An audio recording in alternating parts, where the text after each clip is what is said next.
कर्पूरगौरं करुणावतारं संसारसारं। ओम शिवा, जय माता दी। पुनः स्वागत है आप सभी का। विषय ले लेते हैं स्कैनिंग के अनुभव के आधार पर। आपका कैसा भी शत्रु हो, इस उपाय के बाद स्वयं सामने आकर क्षमा मांगेगा। शत्रु जीत संबंधित 3 सरल प्रयोग,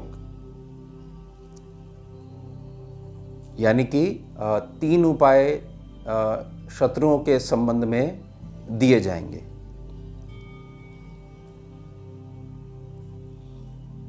उपाय देने से पहले क्लास के सभी बच्चों के लिए छोटा सा मैसेज है, ध्यानपूर्वक सुनिएगा। गुरु अग्नि के साधकों के पास ये स्वाभाविक है, भटका हुआ जातक आएगा ही आएगा। अब ऐसी बहुत सारी रिक्वेस्ट आएंगी आपके पास कि हमारे को बहुत सारे शत्रुओं ने घेर रखा है, प्लीज़ हमारी हेल्प करिए। आपने क्या करना है, सबसे पहले तो सम्यक दृष्टि से सभी को देखना है, चाहे वह जातक आपका अपना कोई संबंधित हो या नहीं हो।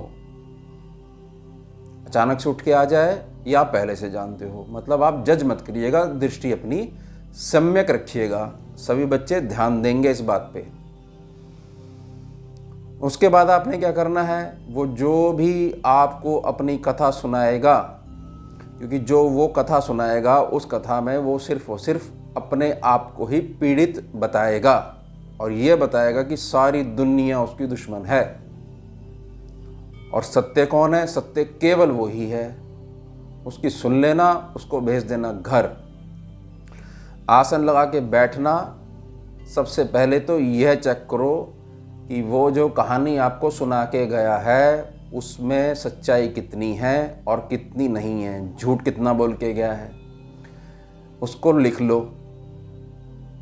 उसके बाद क्या करो, उसके मूलाधार की एनर्जी चेक करो, मूलाधार चक्र की एनर्जी चेक करो, क्या आती है, किस नंबर पे आती है, वो नंबर नोट कर लो। फिर उसके अनाहत चक्र की एनर्जी की रीडिंग लो, किस नंबर पे आती है। देखो दोनों में क्या समानता है और कितनी अलग हैं, कैसी हैं। इसके बाद दृष्टि से देखो मूलाधार उस व्यक्ति का जो आपके पास आया है कि मुझे शरण में ले लो, मुझे बचा लो, मुझे उपाय दे दो। तो मूलाधार दृष्टि डालो, देखो मूलाधार दिख जाएगा आपको। देखो क्या ऊर्जा दिखती है। फिर अनाहत देखो।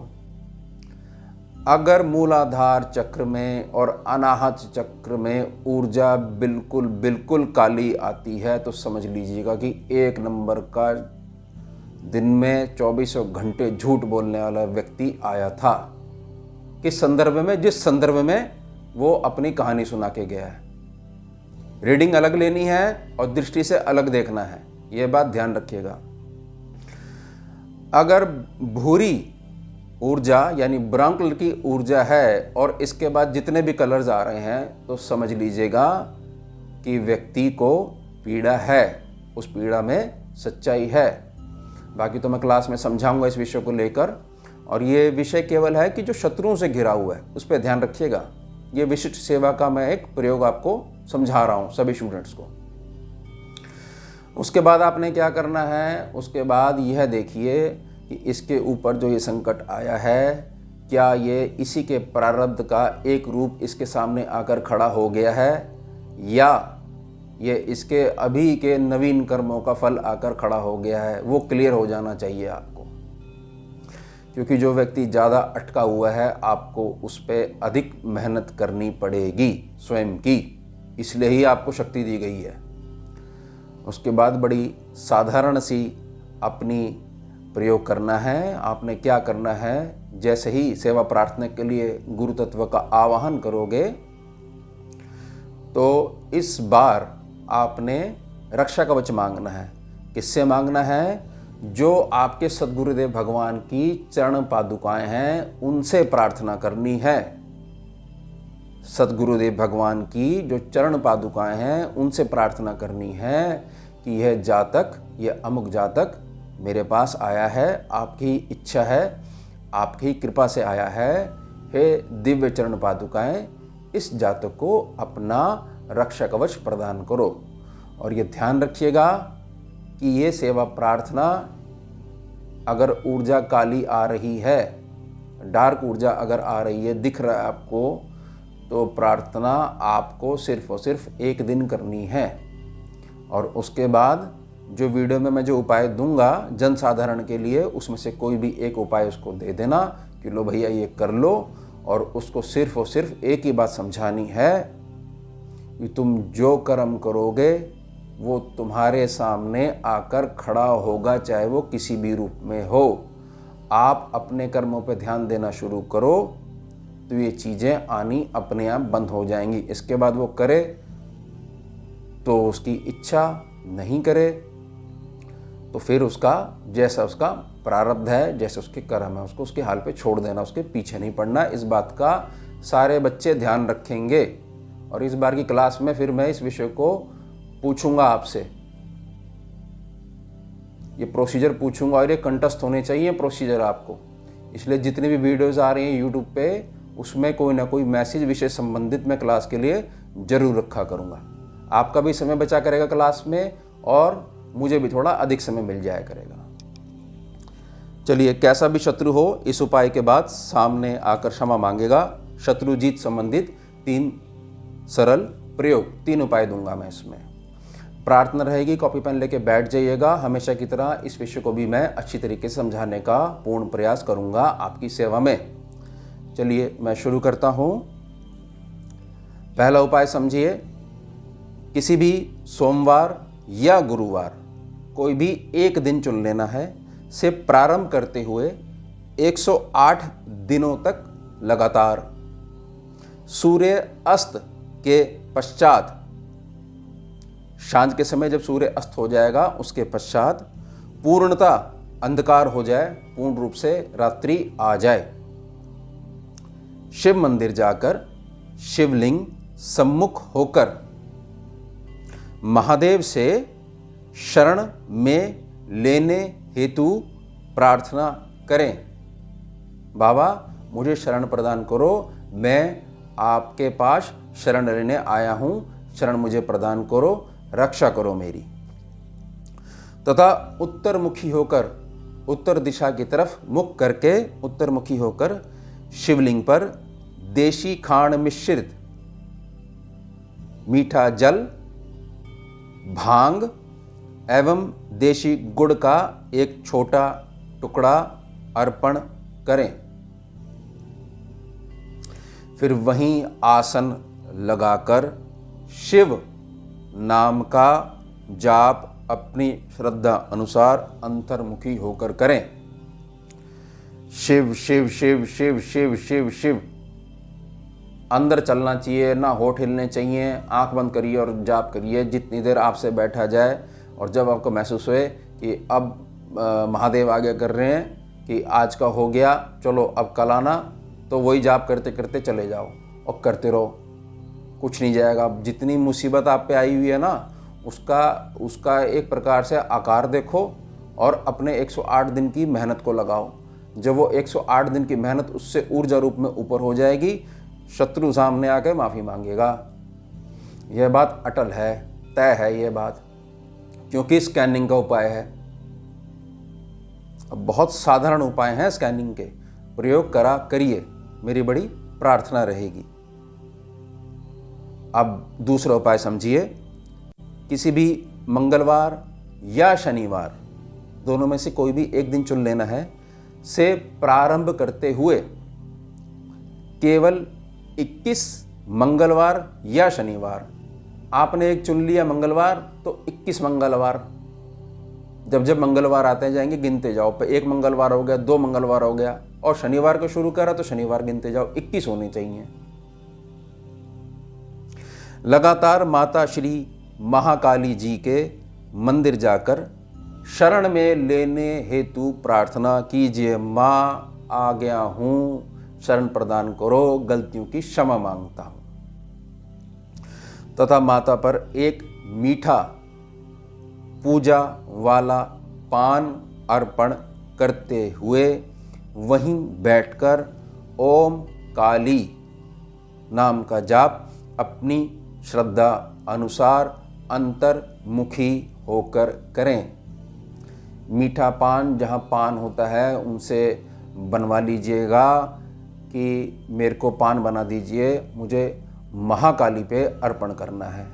तो 21 मंगलवार जो करेंगे तो वो 21 पान चढ़ाएंगे, और शनिवार को जो करेंगे वो भी 21 पान चढ़ाएंगे। आपने दोनों समय नहीं करना है। ऐसा नहीं करना कि मंगलवार भी शुरू कर दिया आपने, शनिवार भी शुरू कर दिया। इस बात का ध्यान रखिएगा। ओम काली ओम काली ओम काली, जैसे पहले वाले उपाय में शिव शिव शिव आप जप रहे थे, तो ये सीधा महाकाली को पुकारोगे। तो वही स्कैनिंग में पैनल पे कैसे चेक करा गया था जब इन उपायों को प्रयोग किया गया, कि जैसे ही जो ऊर्जा बढ़ जाएगी वो फल दे देगी। तो जाप की जो ऊर्जा है और जिस तरीके से आपकी श्रद्धा है, जैसे ही वो ऊपर हो जाएगी आपको फल मिल जाएगा। अब अंतिम उपाय, तीसरा उपाय समझें। किसी भी अवस्था में अपनी श्रद्धा अनुसार गौशाला जाकर बीमार गौवंश की सेवा अपने हाथों से करना प्रारंभ करें। जो सेवा मिल जाए वो आप जाइए, देखिए। मतलब अवस्था का मतलब क्या है, मेरा तात्पर्य क्या है कि इसमें ना तो कोई दिन है, ना तो कोई किसी प्रकार का शुद्धि अशुद्धि का नियम है। तो मंदिर जाओगे तो स्नान करके तो जाओगे। यहाँ आप इस बात का इंतजार मत कीजिए, बस चल पड़िए उठकर गौशाला और अपनी श्रद्धा अनुसार सेवा चुन लीजिए और करना प्रारंभ करिए। आप जितना अधिक समय गौशाला की परिधि में रहेंगे, गौशाला का जो क्षेत्र है, परिधीय सीमा जो है, उसमें रहेंगे, उतना संकट जो आपके पास शत्रु का संकट है आपसे दूर होना स्वयं ही प्रारंभ कर देगा। इसके साथ में, ये करने के साथ में बाहर तो निकलोगे ही ना, कोई वहाँ बस थोड़ी जाओगे। इसके साथ में बंदरों या लंगूर मिल जाए, लंगूरों की अन्न सेवा भी करें। अचानक जो चीज़ आएगी और ऐसे आएगी कि आपको ये लगेगा कि ये संकट मुझे निगल जाएगा, तो ये जो निगलने वाली जो प्रकृति है ये हो गई राहु की। गौ माता से राहु थर थर कांपता है। स्कैनिंग के पैनल पे चेक करने के बाद उसका अनुभव मैं उपाय के रूप में आप सभी की सेवा में दे रहा हूँ। इस बात का ध्यान रखिएगा। और ये जो 3 उपाय हैं, इन तीनों उपायों में से किसी एक उपाय को चुनना है। ये नहीं करना है कि हम तो तीनों ही एक साथ कर सकते हैं इसलिए हमने कर दिया। 3 उपाय एक साथ कभी भी नहीं होते हैं, किसी के भी नहीं होते हैं। एक उपाय चुनिए अपनी सुविधा अनुसार, श्रद्धा अनुसार, कि आपके मन में 3 उपाय सुनने के बाद यह प्रेरणा आई कि हमें इस उपाय के साथ में जाना चाहिए। जो मन में पहला विचार आ जाए उसके साथ जाइए। अब जो मैंने आपको बात कही है कि सामने से आकर क्षमा मांगेगा, तो एक छोटा सा मैं डिस्क्लेमर दे रहा हूं आप सभी को। जो भी उपाय प्रयोग करेंगे, जो अपनी व्यथा सुना रहे हैं, हम बहुत पीड़ित हैं और पता नहीं भगवान क्यों हमें कष्ट दे रहा है, उनके लिए मैं छोटा सा डिस्क्लेमर दे रहा हूं। वीडियो में बताए गए उपाय स्कैनिंग के अनुभव पर आधारित हैं।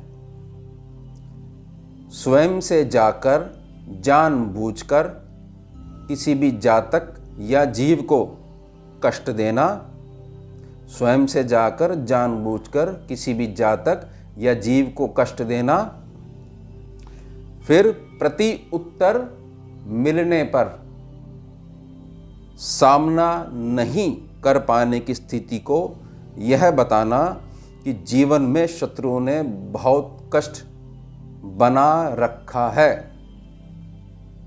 जब तक आप परेशान कर रहे थे तब तक तो बहुत अच्छा था, जब उसने सींग मारे तो आपने बोला दो शत्रु आकर खड़ा हो गया। पूर्णतः यह बात विषम विषय ही माना जाएगा। आपकी बात को किसी भी तरीके से स्वीकार नहीं किया जाएगा। इस स्थिति के पश्चात भी अगर ऐसा हो गया है, कोई बात नहीं। इस स्थिति के पश्चात भी भूल मानकर पश्चाताप का मार्ग अपनाते हुए उपायों की शरण प्राप्त करना आपका मंगल अवश्य करेगा। और स्टूडेंट्स, इन तीनों में से कोई भी एक उपाय दे दीजिएगा और देख लीजिएगा, क्योंकि आपको उस व्यक्ति की ज़रूरत नहीं है। वो व्यक्ति आपके पास आए, मान लीजिए कॉल आ रही है आपके पास, आप तो ऊर्जा भी देख सकते हो, चक्र भी देख सकते हो, प्रारब्ध भी उसका अच्छे समझ सकते हो, तो ये सेवा कीजिएगा। एक प्रैक्टिस भी बनी रहेगी सेवा प्रार्थना की। और ये बात समझिएगा, ये क्लास में ये विषय जरूर उठता है कि सेवा प्रार्थना कैसे करें। तो बहुत सारे आपके पास पेड़ हैं, पौधे हैं, भूमि है, आपका घर है, आपके घर के मेंबर्स हैं, तो सेवा तो शक्ति तो वहाँ भी डाल सकते हो। तो इंतज़ार क्यों करते हो? घर से बाहर का कोई व्यक्ति आएगा तो ही आप हिलोगे। आप स्वयं से भी तो कर सकते हो कि अच्छे में तो और अच्छा कितने किए जाओ, तो उसकी कोई सीमा थोड़ी है। तो ये बात ध्यान रखिएगा। और मेरी बड़ी प्रार्थना रहेगी, ऐसे कोई भी स्थिति उत्पन्न नहीं होने दो जानबूझकर, जो वो स्थिति अपना हिसाब लेने आपके पास आ जाए और उस रूप को देखकर अब आप बोलो कि मैं आपको नहीं जानता। आपको हर हाल में उसको स्वीकार करना पड़ेगा। इसलिए भूल मान लो। महाकाल और महाकाली के हाथ में सभी कुछ है। अगर आप पश्चाताप का मार्ग चुनोगे, हो जाती हैं चीज़ें।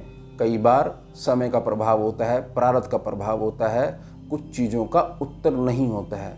लेकिन हमने क्या करना है, वो उन प्रश्नों पे नहीं जाना है कि हमें इन चीज़ों का जवाब चाहिए। ये चीज़ हो गई, अब आगे क्या करना है? अब आगे हम चाहते हैं कि सभी लोगों की समृद्धि हो, जीवन में मंगल आए। वीडियो में किसी भी प्रकार से कोई बात आपको समझ में नहीं आई हो तो कमेंट सेक्शन में जाकर आप अपना प्रश्न रख लीजिएगा। जैसी गुरु माँ की आज्ञा होगी, जैसा मुझे समय मिलेगा, मैं आपके सभी प्रश्नों का उत्तर देने का पूर्ण प्रयास करूँगा। जुड़िए और जोड़िए। ओम शिवा, जय माँ। भुजगेन्द्रहारं कर्पूरगौरं करुणावतारं